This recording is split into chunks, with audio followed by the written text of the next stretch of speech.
Okay, so you want to buy your first home. You've done the math in your head 100 times. Rent is basically throwing money away. Everyone tells you that.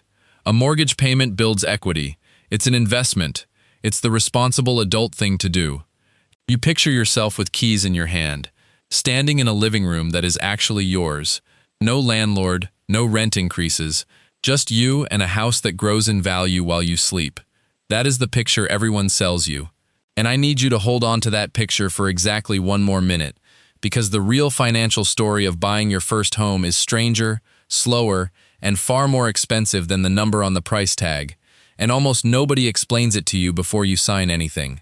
By the end of this video, you are going to understand exactly why so many first-time buyers feel financially ambushed in year one, even when they did everything right.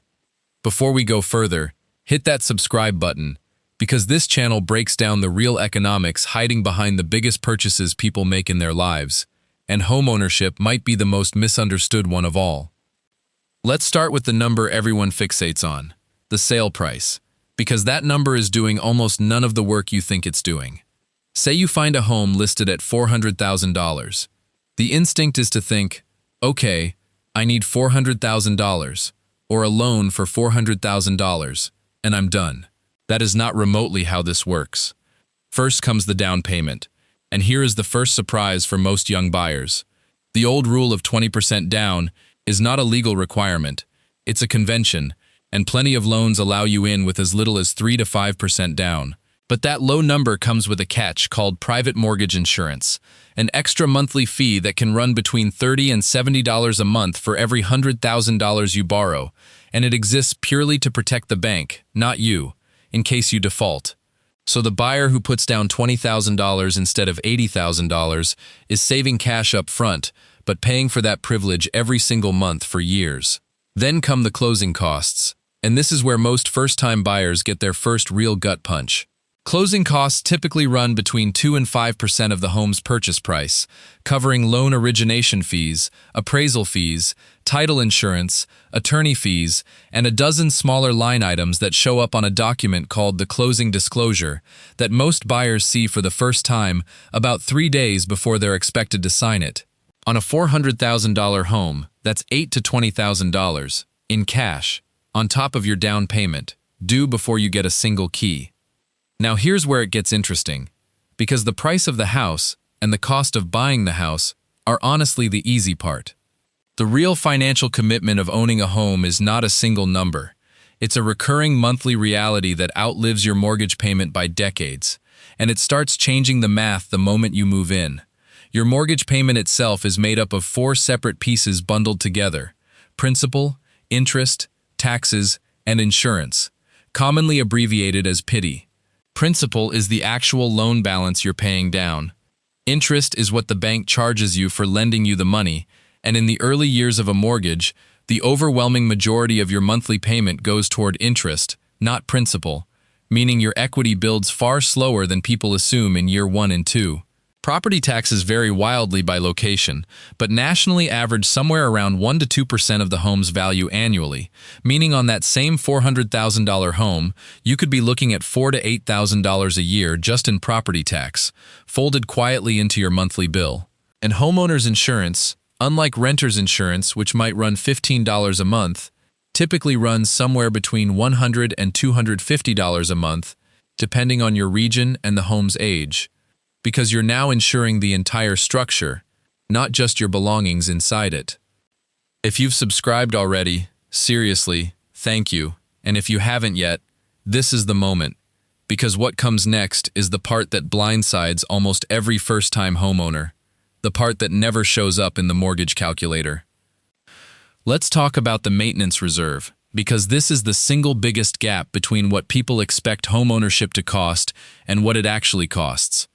When you rent and something breaks, the water heater dies, the roof leaks, the furnace stops working in January, you call your landlord and it becomes their financial problem. The moment you own, every single one of those problems becomes yours, instantly, with no landlord to call.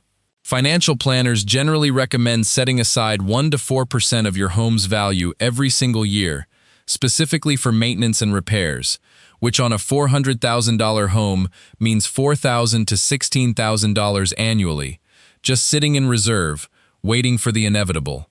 And the inevitable arrives faster than people expect. A water heater typically lasts 8 to 12 years and costs $1,000 to $2,000 to replace. A furnace or HVAC system lasts 15 to 20 years but costs $5,000 to $12,000 when it finally goes. A roof, depending on materials, lasts 20 to 30 years, but replacing one on an average-sized home can run $8,000 to $20,000. And roofs have an infuriating habit of failing during the worst possible storm, not on a calm, sunny afternoon when you've had time to save for it. Picture this.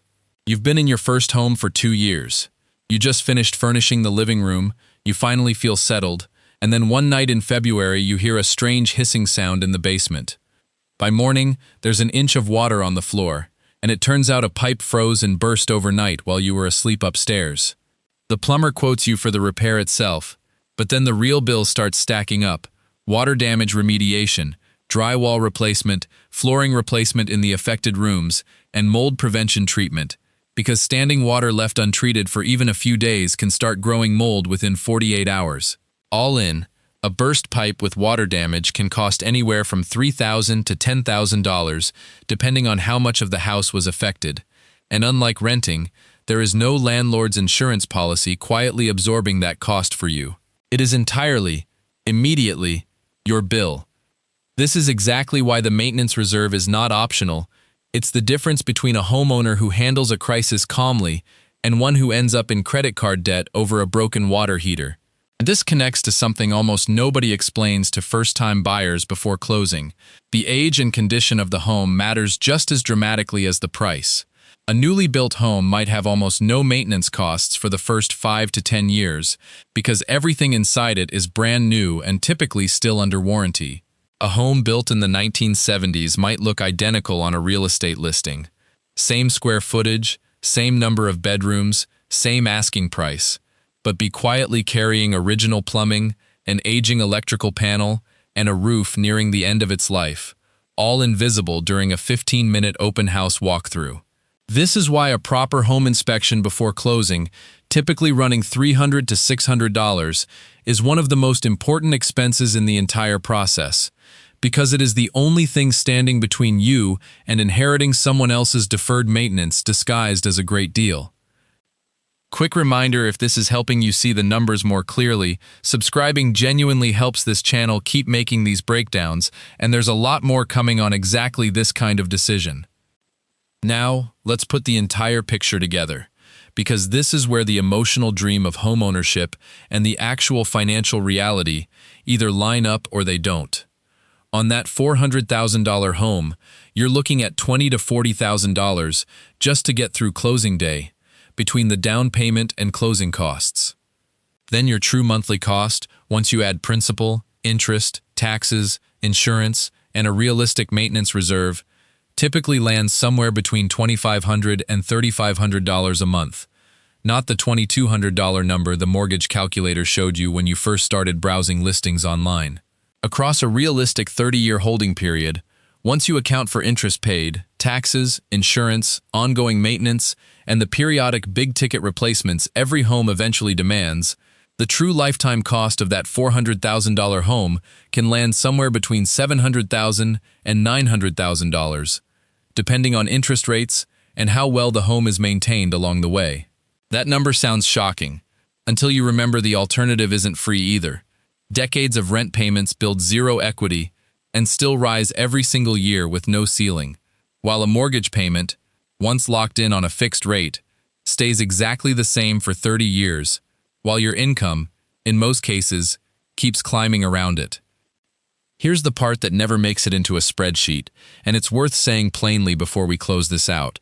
Every one of these numbers exists because millions of people keep choosing to pay them anyway, year after year, because what a first home actually gives you doesn't show up in a mortgage calculator. It's the ability to paint a wall without asking permission, to plant something in the ground and watch it grow across years instead of the length of a lease, to build equity in a place that's genuinely yours instead of quietly funding someone else's investment property. That's not the economics talking, that's just true. But the entire point of this video was to make sure that when you do sign those papers, you're not the person blindsided by a burst pipe or a dead furnace you never budgeted for, because you walked in with your eyes open, numbers and all, instead of just the dream alone.